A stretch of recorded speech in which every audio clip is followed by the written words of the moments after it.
We're gonna be live in 30 seconds, so give us a minute. 15.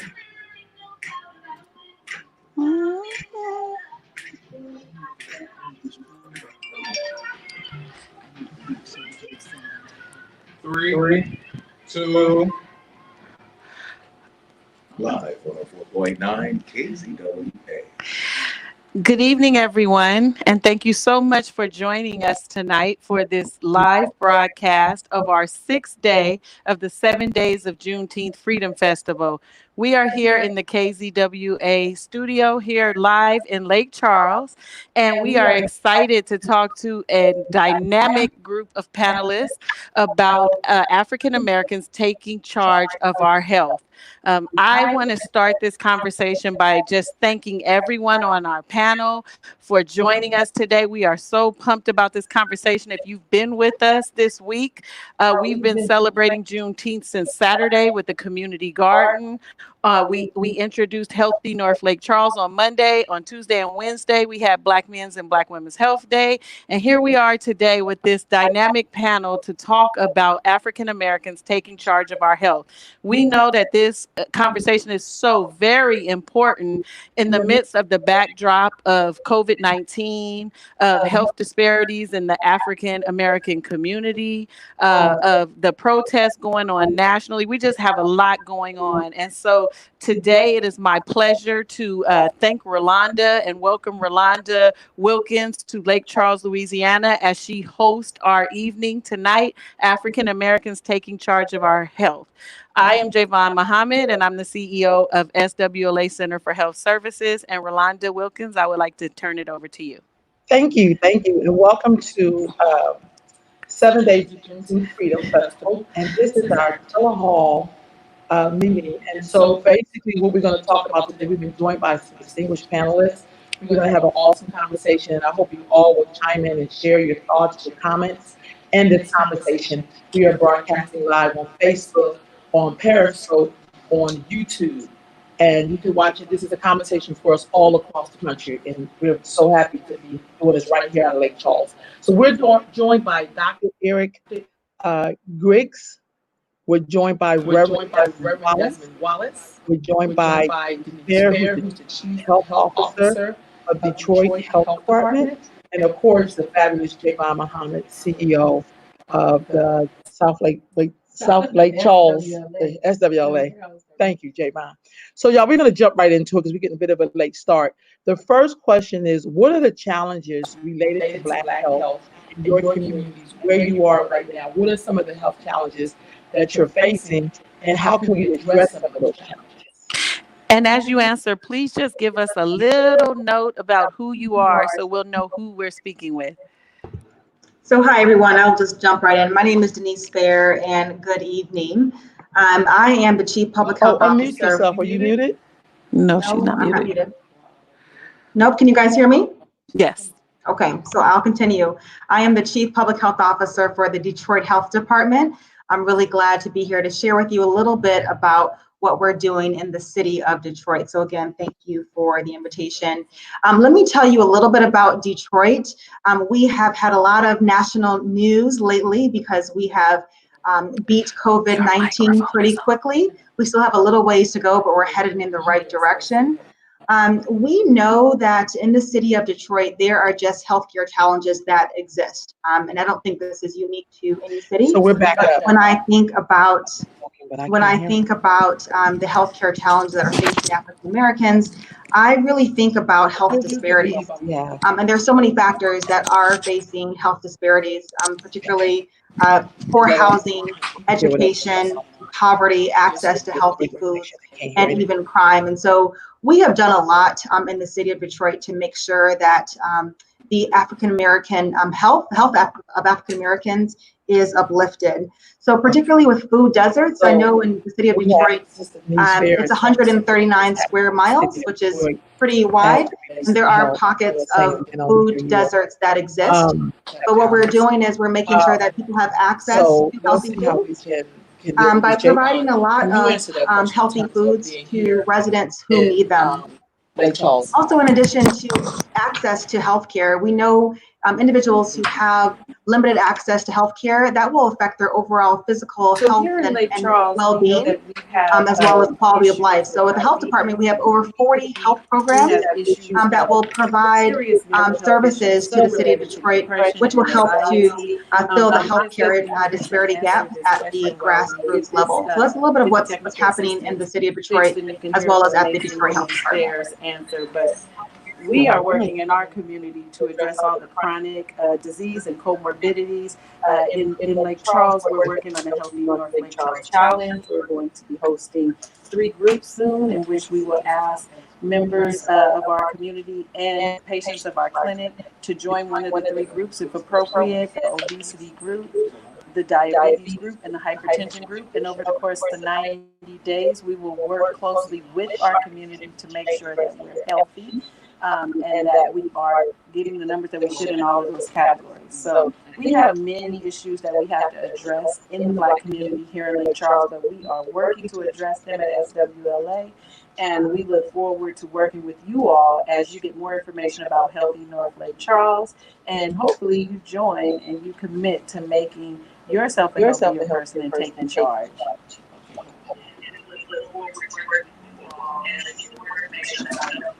Charles, and hopefully join. See, I don't know if they can hear me.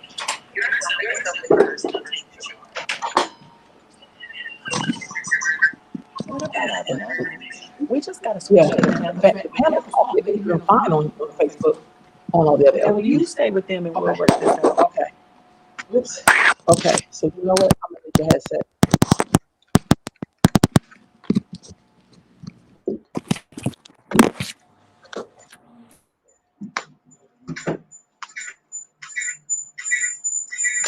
Did you cut that out, Sydney?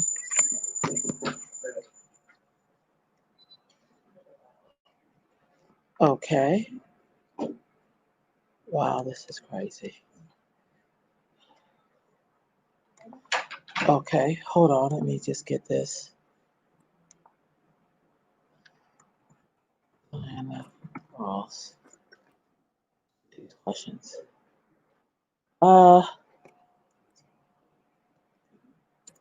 So the next question, I'm not exactly sure if you can hear me because my on this end the internet is down.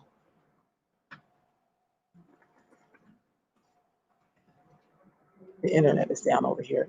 The internet's down, yeah. It stopped, huh? They're saying, Ro, you still live, I know. Yeah. Yeah.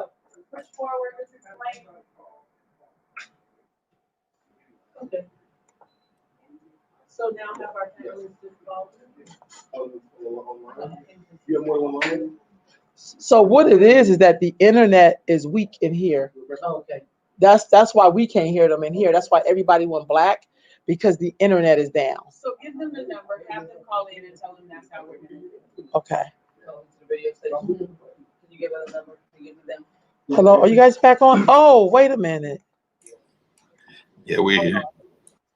Can y'all hear me now? Can y'all hear me now?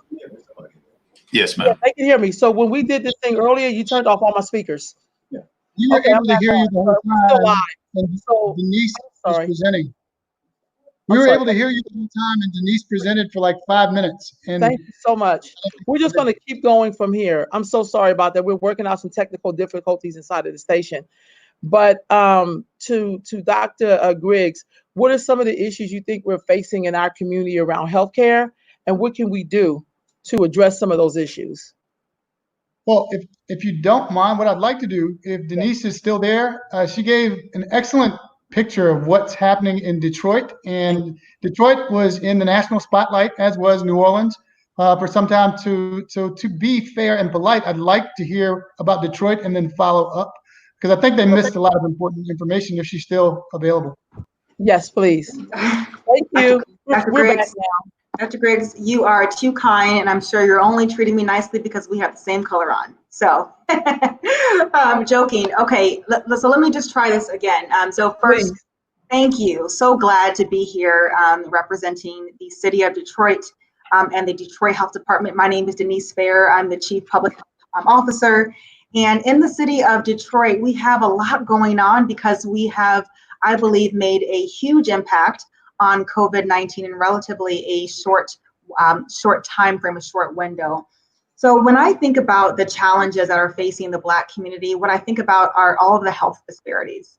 And there are so many factors that face the city of Detroit. In particular, when I think about, we have over 33% of individuals who are living in poverty. I think it's about 33, 34%. We have some poor housing, educational issues, and we've done a lot in the city of Detroit, but there's still much more that we have to do. We have in the city of Detroit about 139 square miles, which is spread out quite a bit. And there are some pockets of food deserts, which means there are people in the city of Detroit that may not have access to healthy food, healthy vegetables, fresh fruit. And so we're partnering with community partners to make sure that residents have access to healthy foods. Also, when I think about health disparities and the Black community, I also pay really close attention to access to healthcare.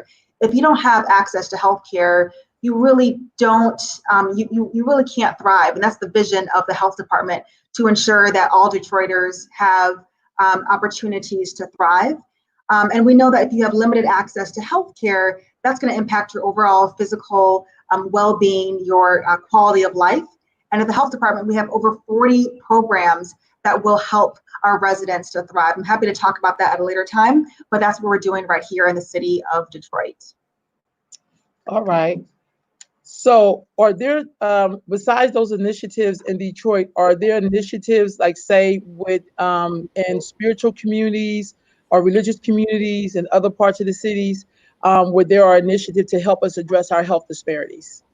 Yeah, so I really can't speak to the local churches, but what I can tell you is when COVID hit in early March, we have almost 700,000 people in the city of Detroit.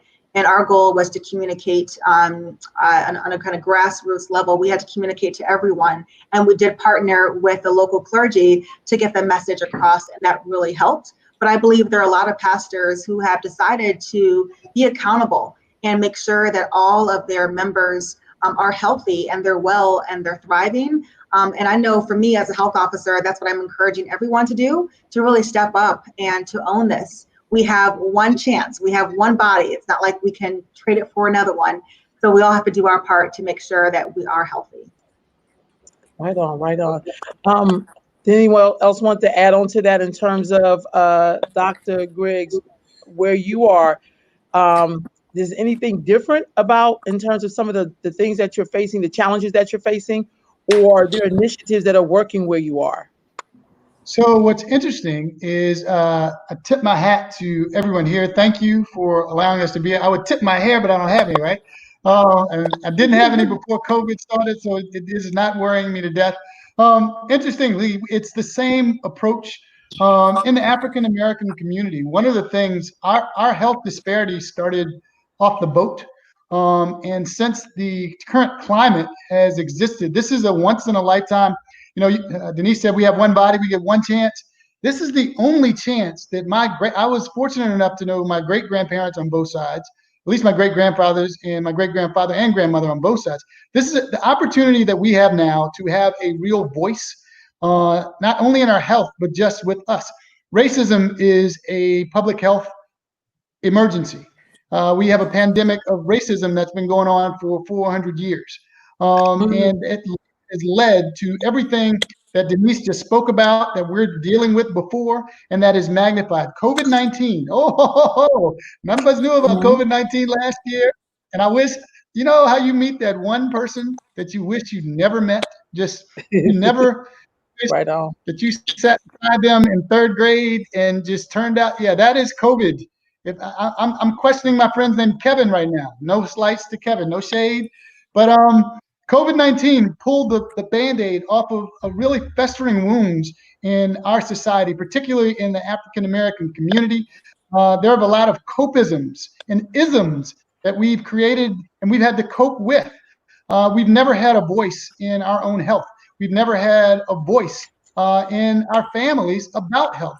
Those of us that go on and become quote unquote experts in the field your family is the one that'll blow you off before anything, because generationally we've been trained and conditioned that certain things are accepted. In the doctor's office, we're conditioned to not ask questions. In our communities, we were conditioned to accept subpar healthcare and food deserts. We didn't even know what a food desert was until COVID-19 literally. Let me back up. I'm sorry. I didn't properly introduce myself. If I pastor, Rev, if I was in your church, I would give honor to God and thank the pastor, thank the deacon board, the nurses, the lady sitting in the front with the hat to tell you when your time is up, the whole night, and the guy that dances up and down, all that. And I would thank the choir. None of that is here, but I want to thank you for having me on this town hall. My name is Dr. Eric Griggs. I'm the Health and Wellness Ambassador for the state of Louisiana and the city of New Orleans. I'm a health educator for Fox 8 News here locally for about the last 7 years. I'm a research assistant professor at LSU School of Medicine and the community medicine director for Access Health Louisiana, which happens to be the largest FQHC in the state. I'm responsible for the health education for about 47,000 patients across the state. The challenge that we've had in Louisiana back in April, our governor was the first one to actually publicize the count. And our African American community, I will say the biggest public health issue we've had to deal with in the last 3 months is disinformation. Because we got mis and disinformation, we flipped them and put it together. We dismissed COVID-19. There was a myth and a rumor going around that it didn't affect us as Black people, and we had paid the price. I had literally, for the last 92 days, I put in about 18 to 20 hours a day, 7 days straight. I finally got my schedule reduced to 5 days a week on television, and it'll ramp back up as we're about to ramp back up, because our numbers, like across the country, are starting to go back up again. Because when we said reopen, everybody cut that re off, and when I tell you it's open, it's wide open. There's a dap, there's a hug, there's a kiss on the cheek. What's up, bro? What's going on? They passing blunts they shouldn't have been smoking to begin with, or smoking weed. All that's still going on because people are excited and they're emotionally upset and distraught.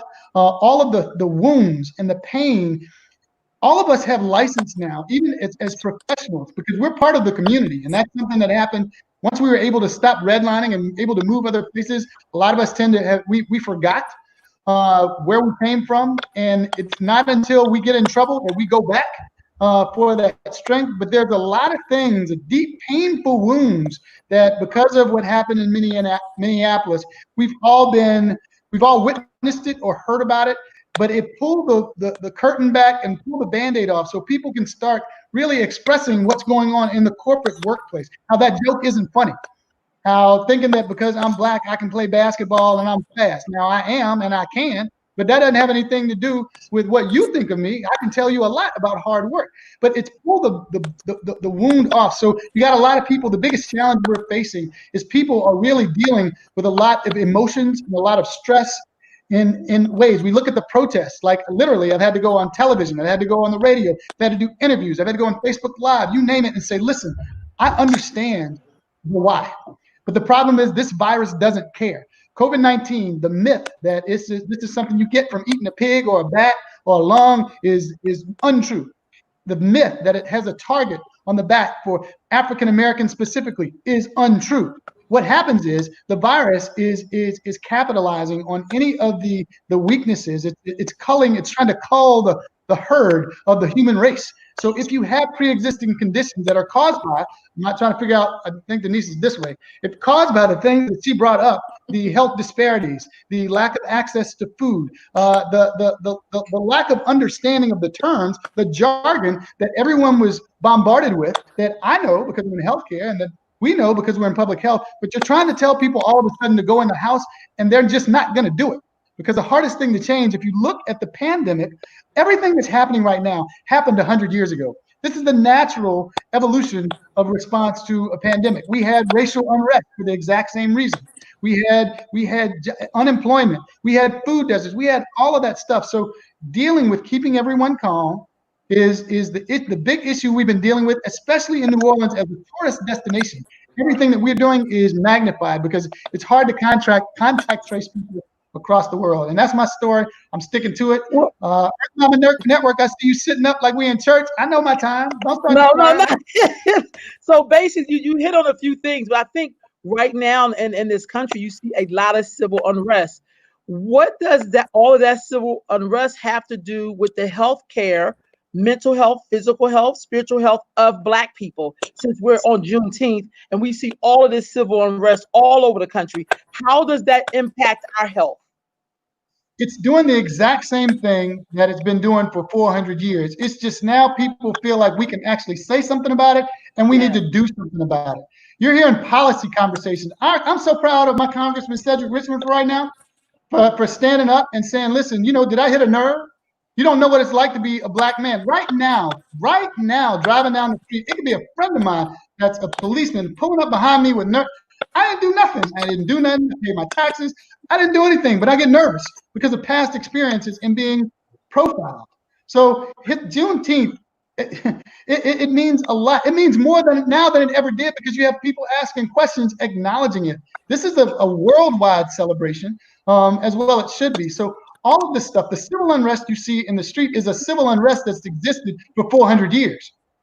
Right on. But what can we do now in this moment that we couldn't do before? Go ahead, Jamon. Let me just add something. I also think, though, that it contributes to our mental health issues to not be able to talk about it. And all of this is going on. And just like in the past, there are people who are asking us not to talk about it. Or when we're protesting, there are people telling us how to protest. And there are people, I know here in Lake Charles, they had a protest, and there were so many threats against the protesters. And so I always think about health in the Black community first, dealing with just the mental health of trying to survive this experience called America and the epigenetics part of it. Like, what does it mean with the generational trauma that we bring? And then when we do try to express ourselves, we're told not to do that. And what does that look like when you can't even protest for your freedom? And so that's something that's been going around here. And I think that is part of the problem, on top of all of the inspirational things that Dr. Griggs is saying, that I just want to say amen.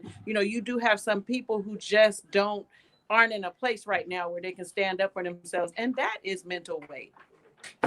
Do you think that seeing all of these images of people being killed by the police and laying in the street and constantly seeing that, does that impact our health? Does that impact people having heart attacks or strokes, or make you more, acceptable to that?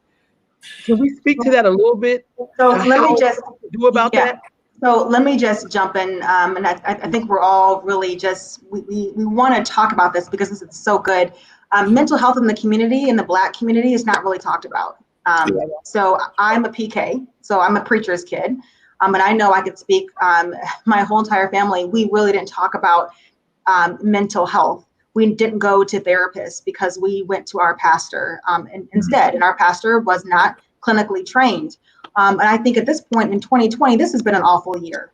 If I can just be real, it has been an awful year for us, but it's also been a great year because for years we have been silenced. We have, and in 2020, it's taken us to a new level where we are not going to be silenced. We are going to demand a seat at the table so that we can drive change. In the city of Detroit, we have been protesting for the last about 2 weeks. And as health officer, I'm seeing people not wear a mask. I'm not seeing them practice social distancing, but I'm encouraging them to use their voice.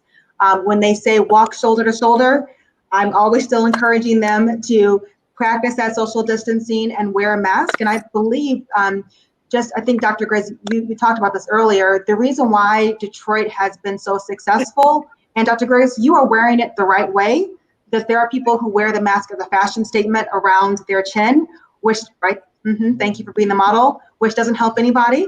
It looks cool, but it doesn't protect you from getting COVID. But in the city of Detroit, we have over 700,000 people, multiple generations. And although we had press conferences every day, that wasn't cutting it.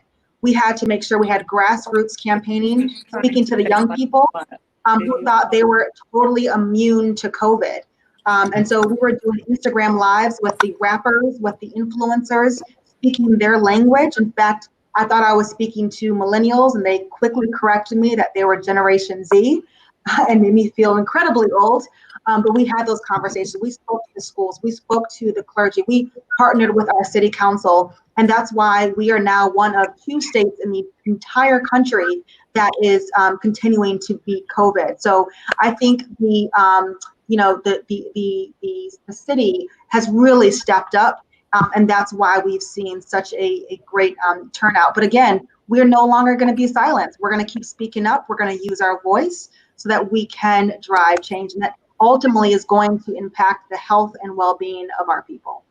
Right. I want to add to that, Earth Mom. And, just what you spoke about, you said, how does these protests, how does it affect the health, and how is it affecting our churches, our mental health? And you know what, Denise, you're correct. In many of our households, as we African Americans, we are spiritual. We believe in God, but however, we tend to, when there are mental illness issues, we tend to say, well, I'm going to pray about it. We're going to just pray about it and believe God, and you're going to be all right. Don't get me wrong. We believe God. But however, we have to operate in knowledge and wisdom. There are resources that are available. And even with myself, spiritual counseling, faith-based counseling, but I believe in referrals. I believe in making sure that you connect people with the proper services so that they can get the help that they need. One way is, Ms. Javon, you spoke about being able to express yourself. And I think that all of us, we want to be able to express ourselves, because if not, you'll be like that balloon that keeps it all in and you'll burst. And so I think somewhat of this that we're in right now, it mirrors that bursting balloon, because for so long people have not been able to express themselves, or people have felt like they were wrong and there was no equality. And so, but we have to do that in a way that we can get positive results.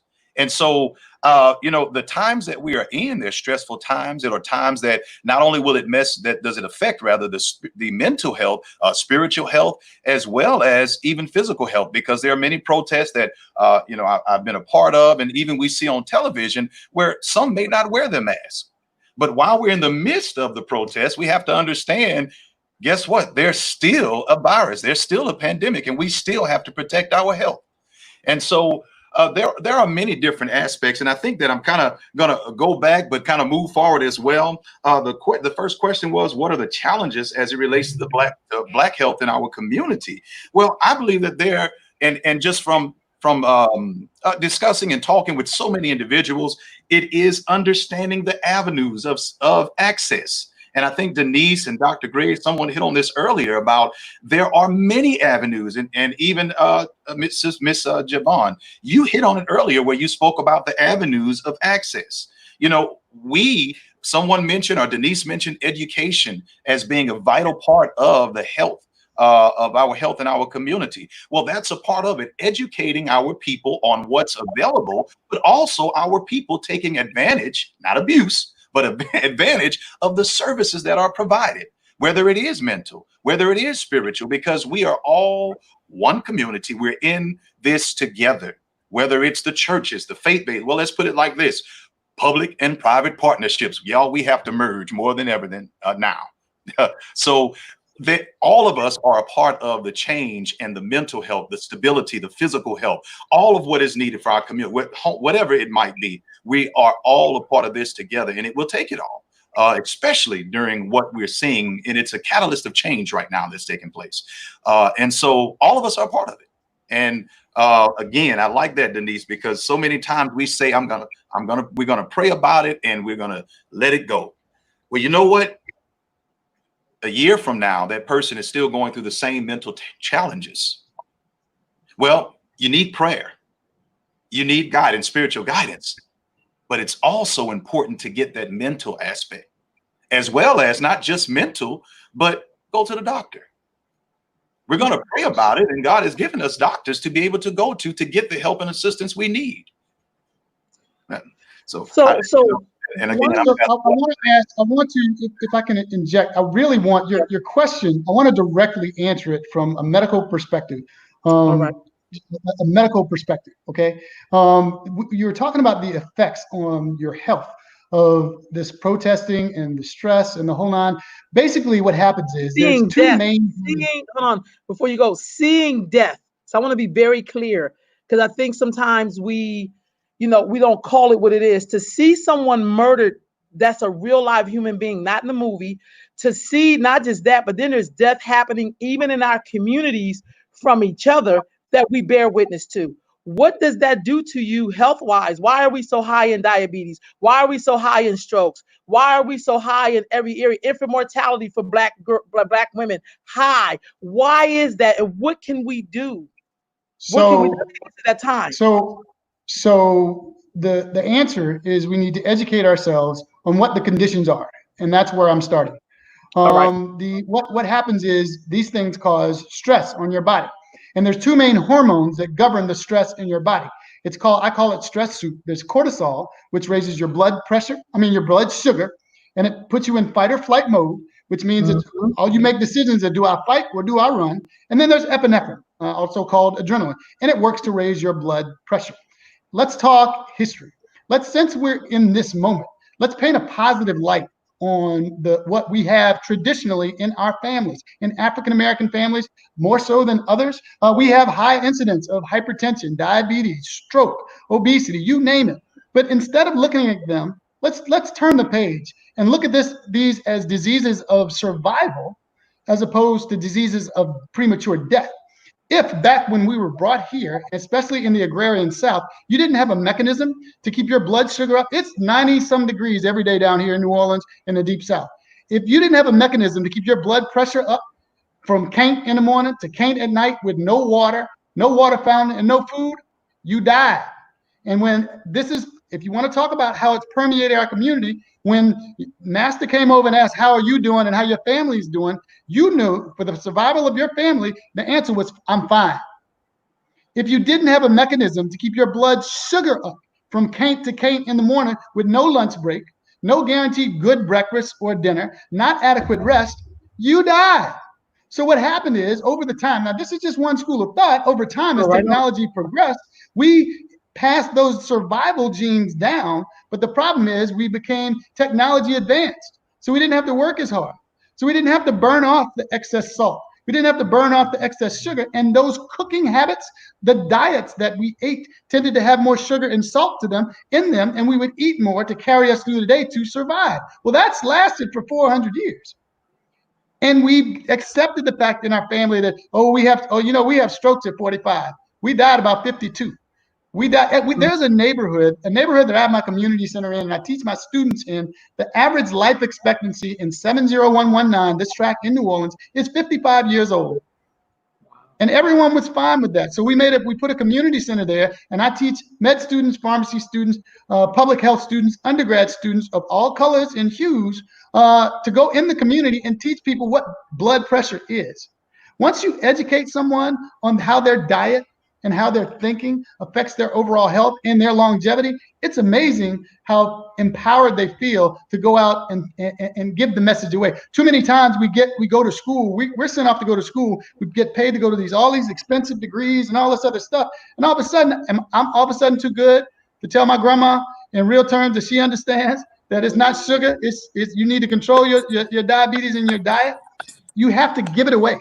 And that's what's happening right now. We're starting to learn from each other. It's a beautiful thing. But the biggest thing is we have to learn to talk about these things. Mental health is something that's in my family, literally in my family, very close in my family, that I've had to deal with growing up for years. Now, giving Uncle Joe a plate and putting him in the back when the family come over and taking him and just seeing, is he all right? Is he all right? That's not okay anymore. Let's talk about what's going on.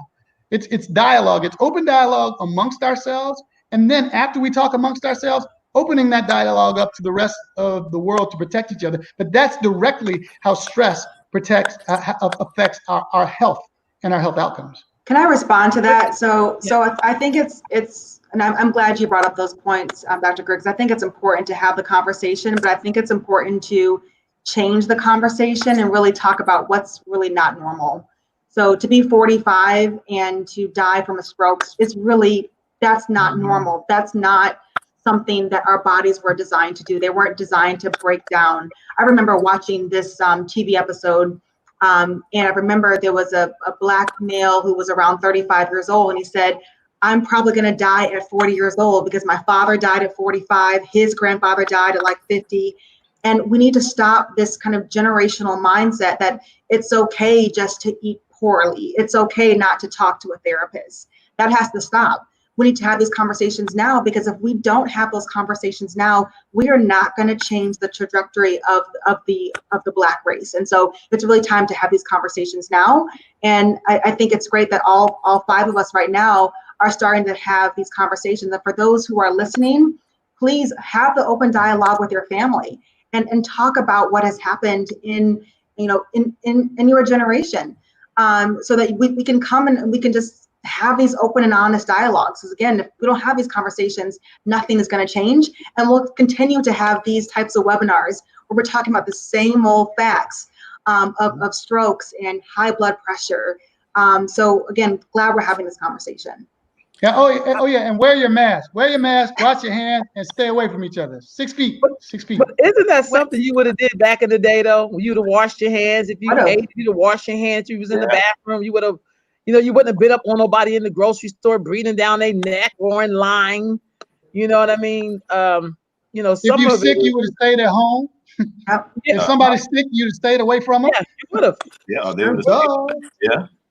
Sorry, but I want to say something about, I think the seeing death all the time, whether it's in the community, whether it's outside of the community at the hands of a police officer or someone else, it desensitizes us. And so the struggle to free ourselves from all of those things becomes even more difficult, because, the tone is, this happens to us and nothing happens about it, and nothing happens about it anytime. And so then we just, we start to accept the things that happen. And I think that's what becomes so difficult when we talk about accountability in our community, because at some point we have to talk about accountability, and that's really difficult for us, which is the topic. We're talking about taking charge.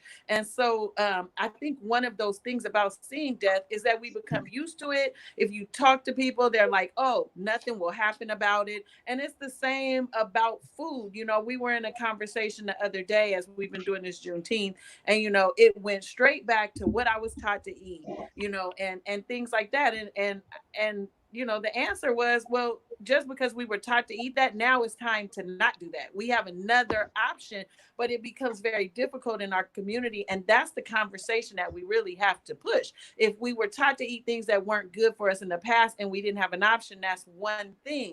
But now we have other options and we have to make options. And so as healthcare providers, I think when we're thinking about plans, we have to model things and demonstrate things. And we also have to provide better options so that, people take the guesswork about it. We have to be more active at transitioning people to health. And I know, we're working on that. It's a challenge throughout the country. We're about to do a Healthy North Lake Charles challenge. I hope we can talk after this so that we, Lake Charles can compete with Detroit. Lake Charles can compete with New Orleans. But we are looking at Healthy North Lake Charles and looking at 3 groups: obesity, diabetes, and hypertension over 90 days. And we have all kind of things we're working on. Some of them we did yesterday with, a cooking demonstration. We have a community garden. But I think for our community, we have to model that. We have to almost take away options. In our clinic, I had to take out the vending machines, because as long as we can have a Coke, we'll have a Coke. But if we put 4 different healthy options up, people complain in the beginning, but as they get the options get normalized, then they just say, hey, I'm choosing this because there's no other option. And that's difficult. I'm from San Francisco. I just came to Lake Charles a little bit over a year ago, but I was just flabbergasted about the Mardi Gras parades and how there could be 100 floats, which we participate in here in Lake Charles, and all 100 floats are throwing candy out.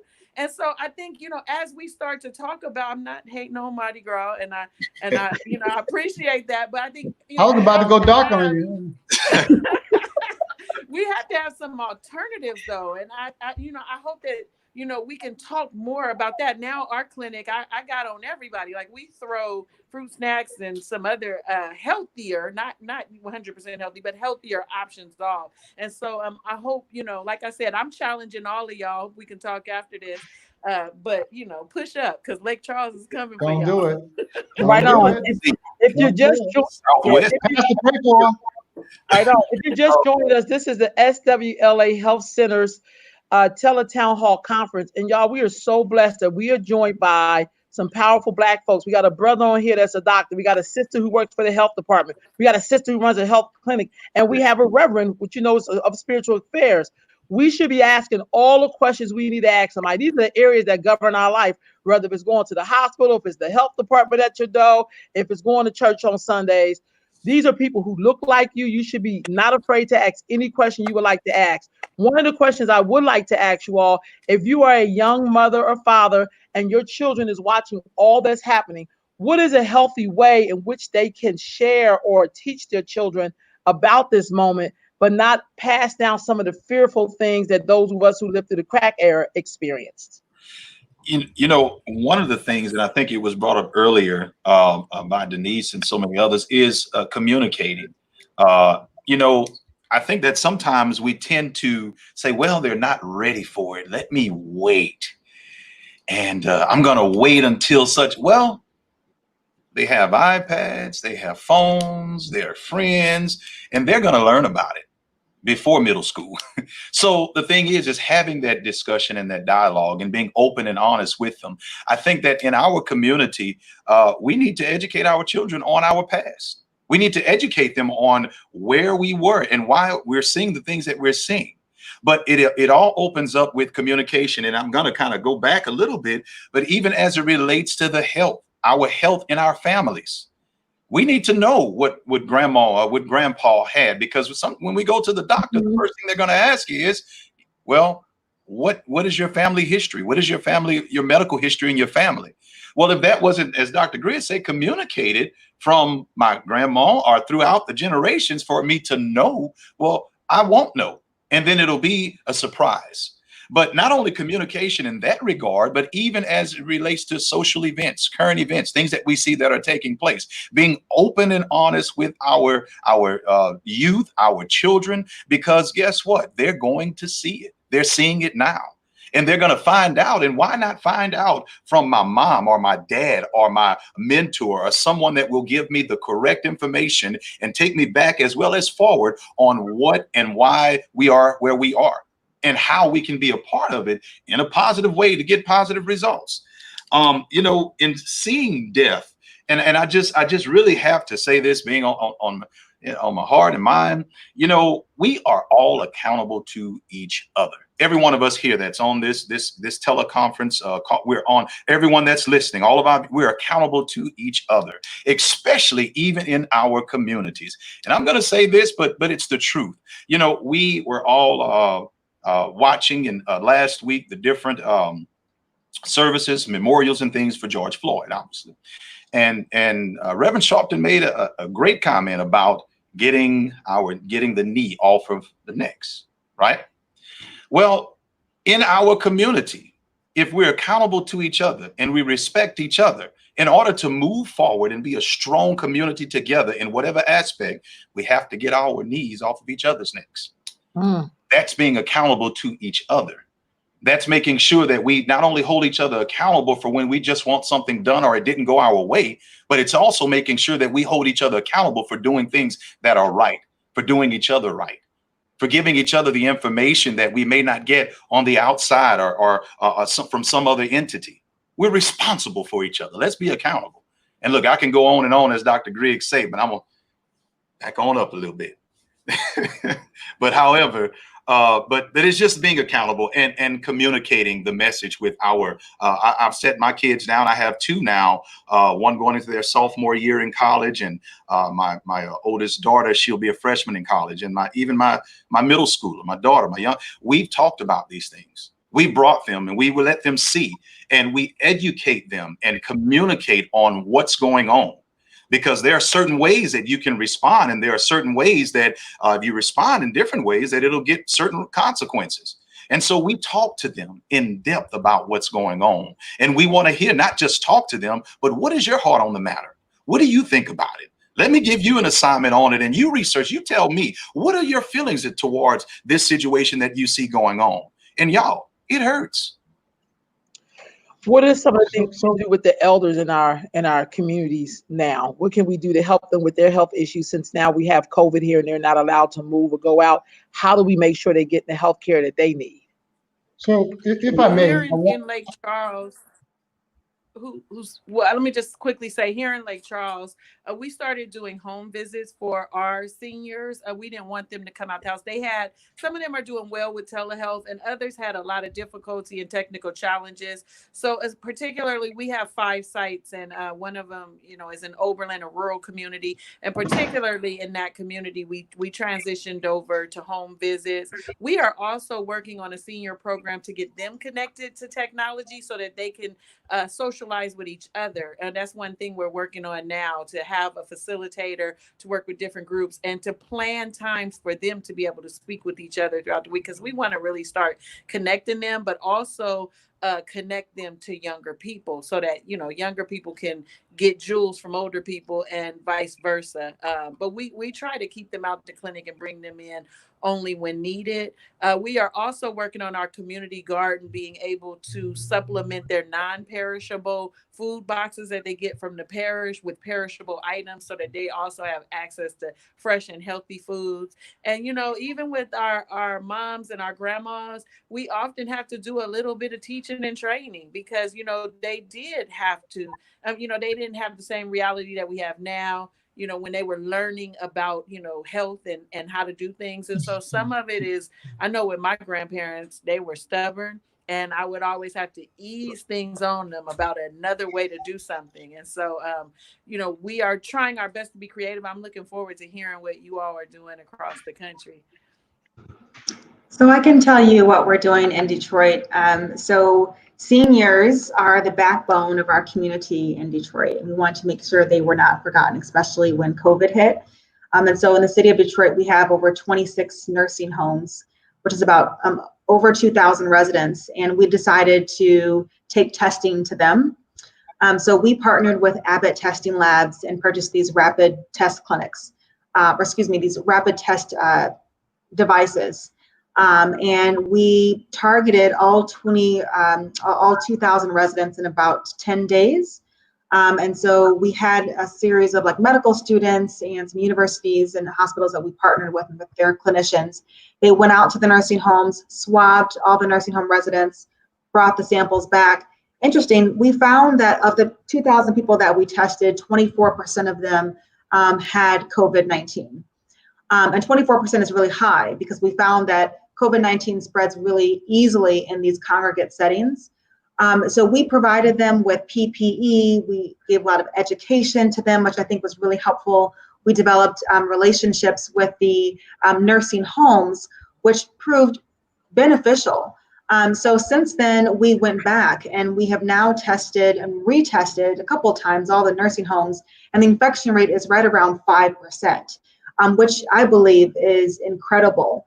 And so we definitely partnered with our nursing homes.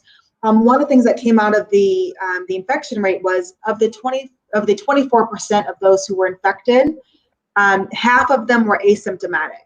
So meaning they didn't have any symptoms at all. So we had to change our communication strategy, and we made sure that we provided testing for everyone in the city of Detroit who needed to be tested. So we had a drive-through testing. We were testing about 1,000 to 2,000 people per day.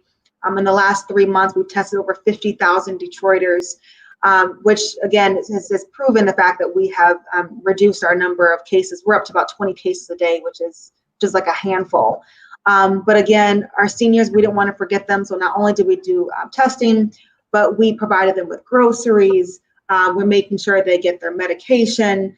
And again, we didn't want to forget them. So those are the great things that we're doing in the city. And we're also partnering with different agencies, so the Detroit Area on Aging, the Gleaners, those different food distribution centers that have been really helpful as well. Does politics impact Black health?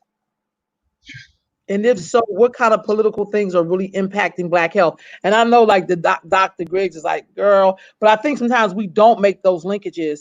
There'll be people pissed off at 45, but then don't understand how that impacts how they're feeling, how they're, what's going to happen with their Medi-Cal or Medicare, or, does that impact your health? What's happening in politics?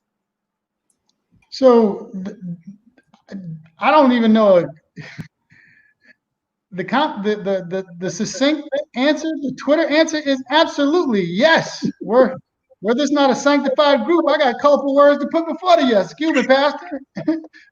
Absolutely. I mean, we're seeing it now. You're seeing the exactly. You're seeing the politicization of a virus by policy. There's no uniform. There's no uniform guidelines on what we should do and how we should go things. The can's being kicked down the road to the states. The states are doing the best they can to get it to the municipalities. And then what's happening is everyone's looking for leadership, and the policy follows it. There's debates going on in Congress because immediately following a policy is funding. So absolutely 1,000%. And the apathy that can be passed down. Oh, I don't get it. It don't matter whether I vote or not. I'm not going to participate in the census. Right before I got on here, it's interesting. I actively work in all of the dynamics and the demographics that we talked about. I was speaking earlier about, you spoke earlier about children. I'm an adverse childhood experience educator, certified for the state. I'm a facilitator for the AARP, the Seniors for Life Reimagined. So I'll do a lot of active on the ground work with folks in all of the demographics. Right before I came on this call, I had to do a panel for the Young Professionals Happy Hour to explain to them what's going on with COVID and how to take care of themselves. And part of that was encouraging them to make sure that they fill out their census. Because what happens is through gerrymandering, you lose representation.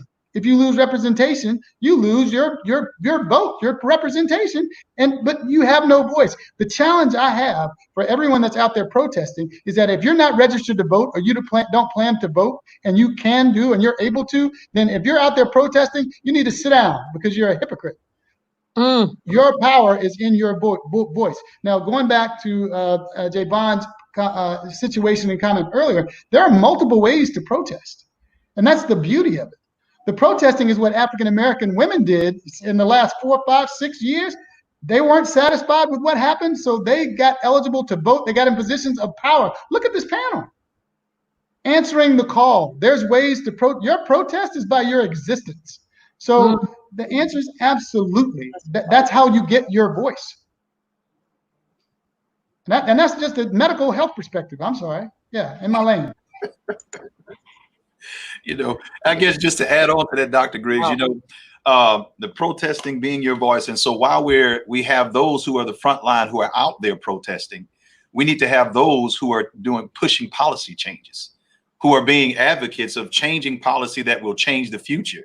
And so it's, again, all of us being accountable and working together to making that difference. We all protest differently, and believe me, but we have to get together and strategize a plan of action.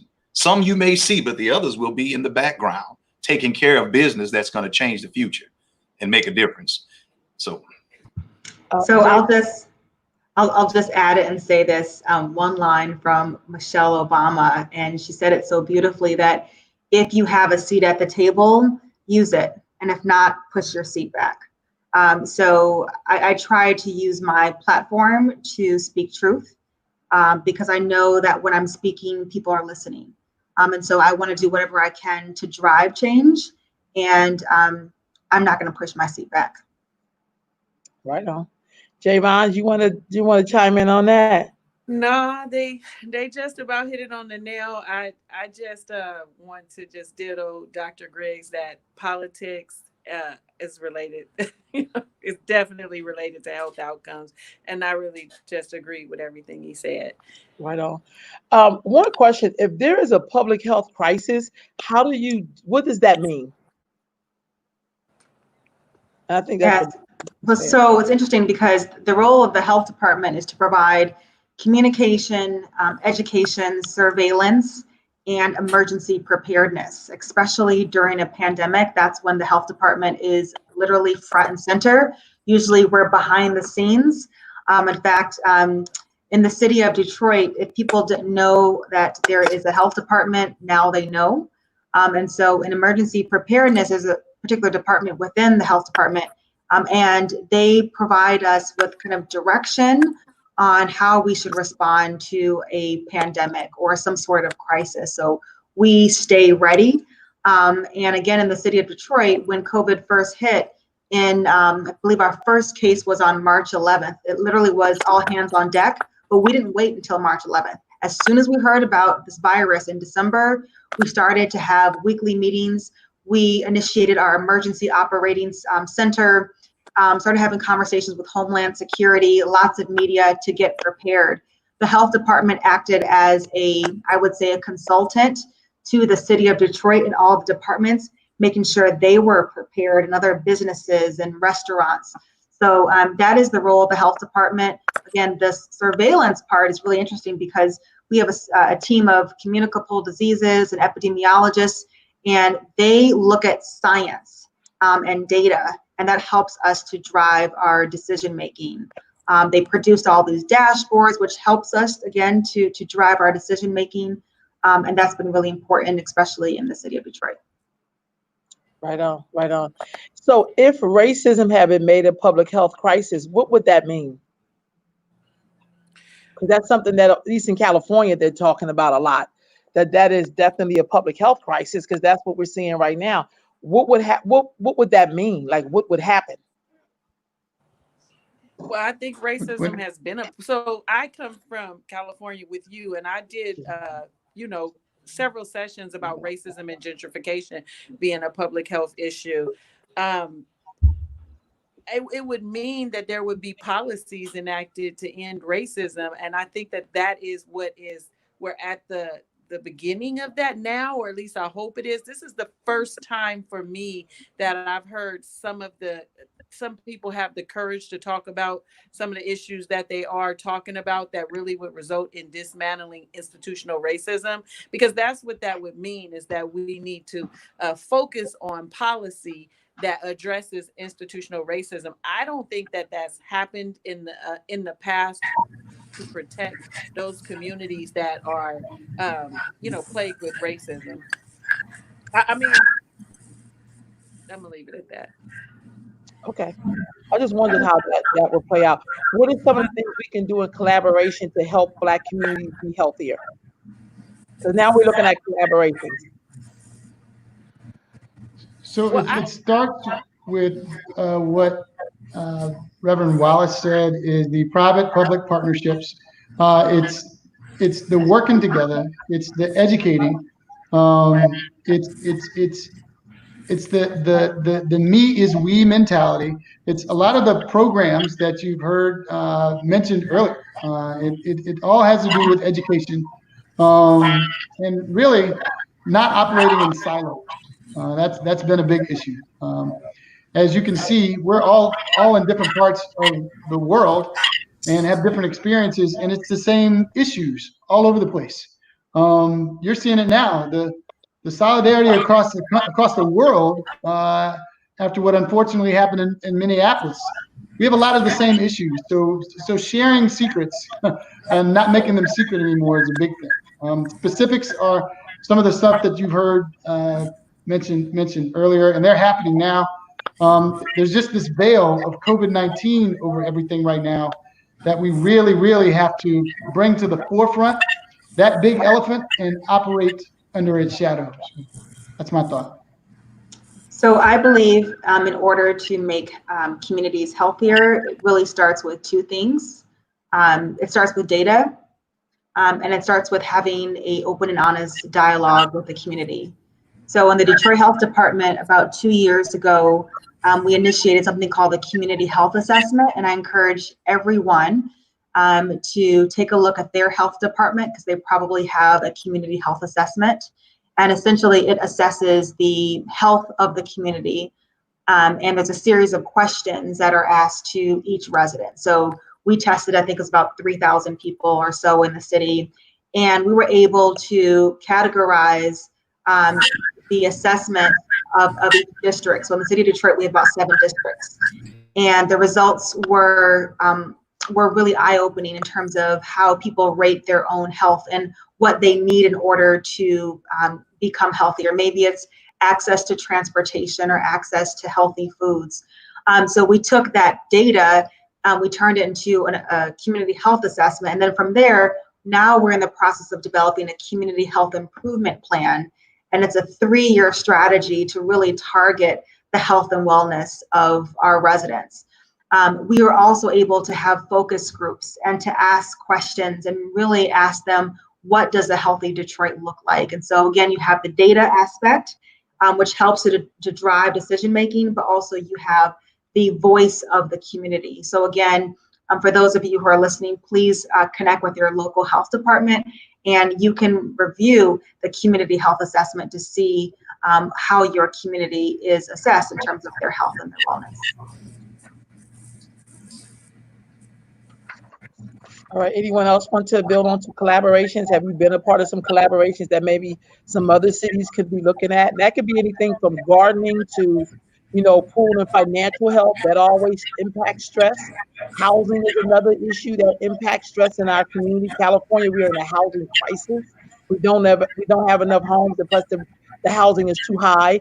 So all of these things impact health. Is there any way we can collaborate or that's going to help us have better, healthier Black communities? And thank you, Dr. Kathleen Dorsey-Zello, for joining us. I'm so sorry to see you sit down. I kept looking. And sometimes I mute you to get the feedback. But anything we can do in collaboration with each other, because we're everywhere. I think in a lot of communities, the first step is realizing that we are a community. So many of us are individual. We go to our church, we have our family, we're so individualized in the way that we live that we've lost that sense of togetherness and our responsibility for one another. Those Nguza Saba values that talk about unity, those reflect who we are as a people. But sometimes in this U.S. culture, we have a tendency to care just about me, mine, and we've lost in a lot of ways our care and our concern for one another. And I think it has to do with us realizing who we are as a people. We've been given gifts that have helped us survive from the Middle Passage until today. In some ways we're thriving, in other ways we're not doing so well. And I think we're not doing so well in those areas where we've given up our Blackness, our gifts that are God-given to be American. And I think America needs us to be who we are for the health of our communities and really for the health of the nation. Right on, right on. I agree with every part of that. Oh, yeah. I think one of the best collaborations in Lake Charles, it's a little small town, is the Community Health Center. It built from somebody's dream, and it became a collaboration. And when we look from where it started to where it is now, serving not only the community around, the Black community that lives around the center, but people travel now from the other side of town because they know that that's the best care that they can find in the city, and people treat you like you're human. So the community health system health center system is a tremendous resource for communities to consider. And I just want to agree with you on that, because I'll say it here. I am a product of SWLA. Yeah. Starting off as a young father, a husband, my family, I'm where I am because of the assistance that was provided for me and my wife and family from SWLA. And I tell you, the time that was taken to educate us and help us as young parents to understanding our the nutritional values that we for our children.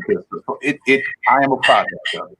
And so we like you said, Dr. Bello, it is a jewel. And it is something that will help to change a community, bring a community, and it is together as such as we see today. And so this is wonderful. So this is going to be the final question, but it's more like a wrap-up question. When you think about people in your past who have motivated you to get this far, who was that person and why? And why are they so much a part of your charge to the way you live your life right now? Because that's usually what helps people get to their next destination is hearing what fueled you. Hmm. In closing, because we have like 7 minutes. Oh. Hmm. Think about who that person So was. if Yeah, that influenced you, and that's why an is that e a part of your charge in life? that's for me, that's an easy answer, and I'll do it quickly. No, It's my grandmother. I am a grandmama's baby. I was her favorite, and everybody knew it. And anybody got a problem with it, I'll tell it to them again now.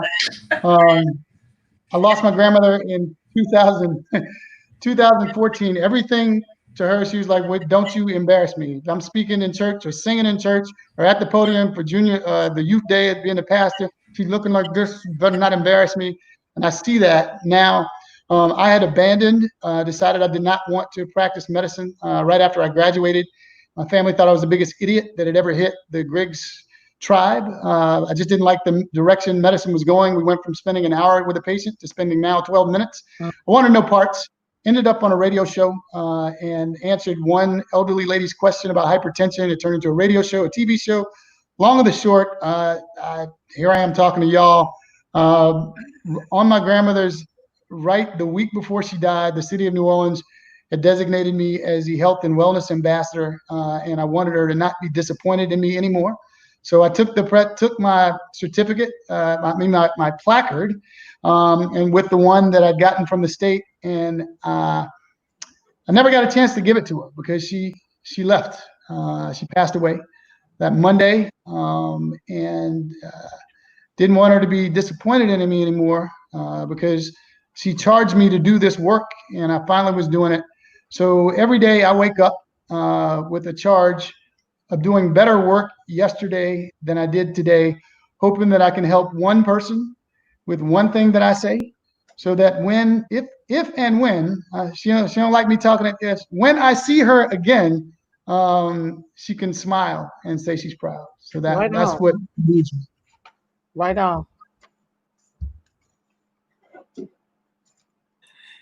And out. So for me, oh, okay. So for me, there are many people in the community, in the Black community, that kind of were inspiration for me to be greater. You know, I there were just lots of people.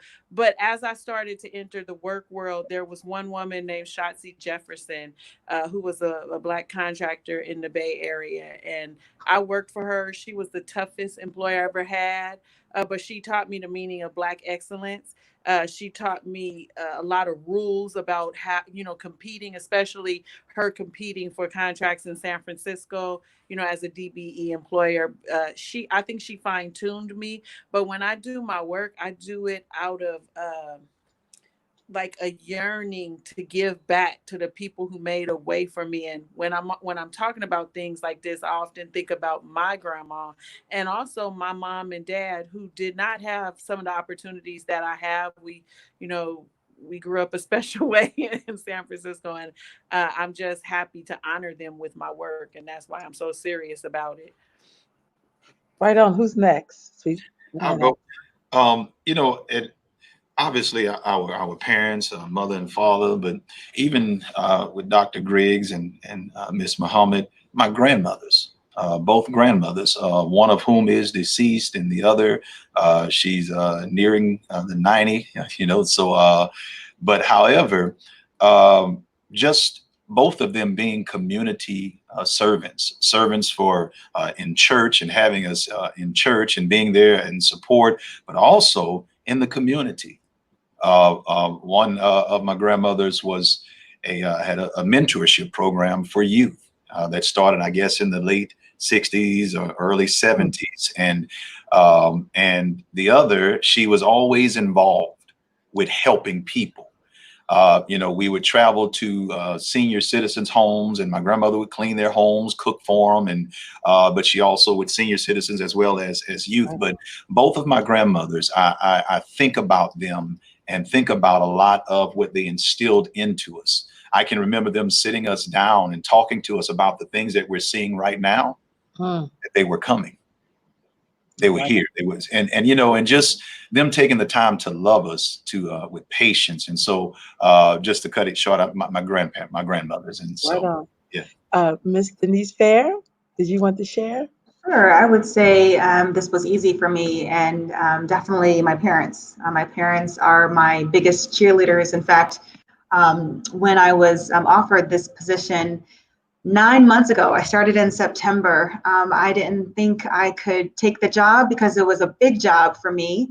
And I haven't been in public health in a while. And they said, you know what, you can do it. God is going to be with you. And they have prayed with me along the way. And then, of course, 6 months later, COVID hit. And they prayed for me even more. And so I'm really incredibly thankful for them. They have been true examples in my life, and they are the best parents. I could never ask for anyone else. In fact, my mother constantly tells me that her mother, back in the day, she grew up in Georgia. She would be on the back porch praying for her grandchildren and her great grandchildren. So I come from a praying family, and I'm just really, really grateful for them, and I hope I'm making them proud. Right on. We have less than a minute left. Dr. Bello? Sorry. Well, there are many, many people too, but today comes to mind. I'm the oldest of 9 children, Agnes and Charles's children, and they had 5 sons at the end. And oftentimes they were very involved in the community, my parents were, and so they would leave my brothers and sisters home with me.